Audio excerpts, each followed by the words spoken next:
Сәлем достар, каналыма қош келдіңіздер. Менің есімім Асылай.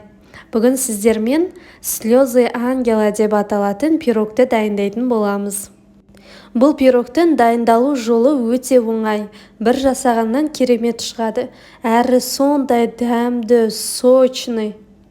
Қонақтарыңыздың алдына ұялмай қойсаңыздар болады. Ал онда бастаймыз, менімен бірге жасаңыздар. Ол үшін бізге ұн керек. Ұнымызды ыдысымызға салып, үстіне сары майымызды салып, бір келкі массаға келгенше қолдың көмегімен жақсылап тұрып еземіз. Барлық қоспалардың мөлшерін описаниеден көре аласыздар. Үстіне қопсытқышымызды қосамыз. Тұз және де қант саламыз. Үстіне бір жұмыртқаны жарып салып, шанышқының көмегімен жақсылап араластырамыз.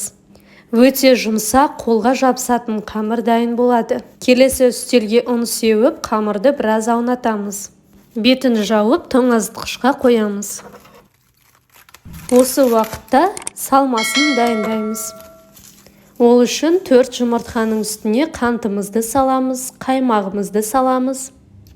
Салмасы қою болу үшін мен осындай загуститель қосамын. Сіздерге менен лайфхак, ертең қандай да бір крем жасайтын болсаңыздар, сливки болмаса қаймақтың үстіне загуститель қосып жасай берсеңіздер болады. Енді осыны бірдей массаға келгенше миксердің көмегімен жақсылап тұрып араластыруымыз қажет. Мінекей, біздің салмамыз дайын болды. Келесі қамырымызды алып, формамызға жақсылап тұрып ұн себеміз. Және де қамырымызды осылай қолдың көмегімен бір тегіс қылып жаямыз.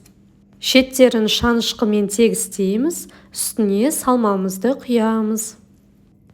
180 градуста қызып тұрған пеште 40-45 минут пісіреміз.